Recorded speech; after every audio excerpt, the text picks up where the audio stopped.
There's no question Maggie May, the boxer, is the center of attention for John Morgan and Sarah Porter ever since they adopted her in March of 2025. She was rescued with several other dogs from a commercial breeder. As a rescue, Maggie arrived at their Rochester home very skittish and would barely eat. Just 2 days after arriving here, Sarah was walking Maggie in the yard when she tripped and let go of the leash. And I couldn't reach her lead quite, and she saw me bolt for it, and she took off. Maggie disappeared into the neighborhood and was lost. That's when we just started moving. Started calling the police departments, local vets, reaching out on Facebook. That's when word of Maggie reached someone the couple didn't know about. We were looking for anybody to say, "Can I help?" And so we said yes immediately. This is Rob Russell, an Army veteran and former police officer based in Barrington. Nowadays, his business is searching for missing animals using drones.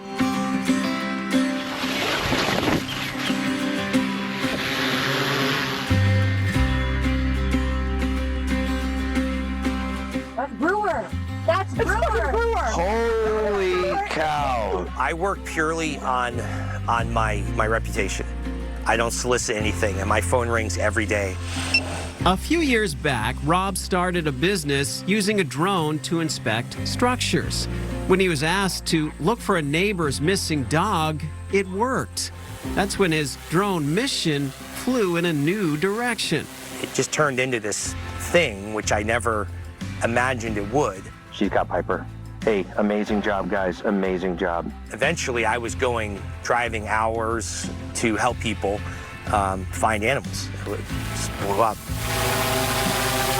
As part of his business, 2A TAC Air Ops Drone Services, Rob uses something called thermal imaging. Hey, what's that?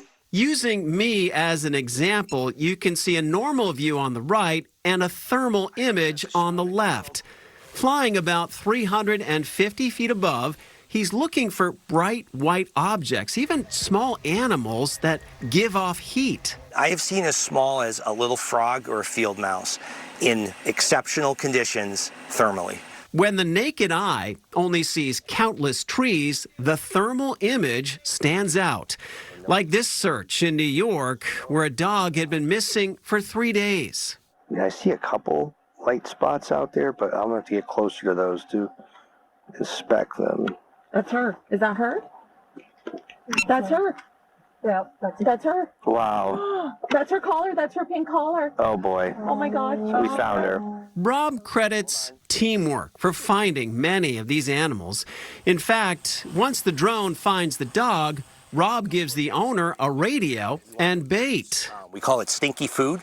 So traditionally we use either like a rotisserie chicken or freshly cooked bacon. The pet owner is then guided by Rob into the woods. All right, I see you guys, and you are coming in the right direction. At this point, a scared animal could still bolt. Especially if they've been out at least one night in the woods, they are going to be in fight or flight mode. Rob urges people to approach quietly and use the bait. Watch this near miss in Vermont. Sully is walking away a little bit, but he's not bolting, so I just need you to trust me. Sit down, take the food out, throw some of the food around you, and just stand by and keep saying his name quietly or in a medium tone. Got it!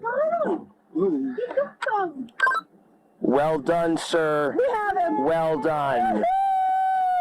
Rob uses his business to find dogs, cats, livestock, even missing people, often donating his time. He stresses, though, time is critical, and many searches are not successful. Generally, if I get out within 24 to 48 hours, there's around a 40 to 50% success rate of the last sighting. And I also say that in good conditions. Which brings us back to Maggie, missing for just hours when Rob started his drone search. It was a night search. We searched a pretty large area. We saw a lot of animals. It was good weather, but we didn't see Maggie. No luck. Maggie, it seemed, was gone. It's so horrifying because it was cold, still winter. You know, extreme lows, freezing rain at night, still getting a little snow. You know, as every day that ticks by, not a sound, not a peep. Until 4 days later, Rob, John, and Sarah decided to search an area they had a hunch about. So really, it was the last-ditch attempt. We had one more spot we wanted to look at. I tell you, this would make my day, my week. After only about 10 minutes, the team spotted something. What's that? Oh my God. Oh my God, it's Maggie. Wow. Maggie was alive, deep in a marsh. She's all right. I think she's tangled up too. John waded through thigh-high water and muck to rescue Maggie. In a job that can often end in heartbreak, Rob Russell says this one felt really good. Yes, it's an amazing feeling, and it's honestly one of my most memorable rescues. And I've had many memorable rescues.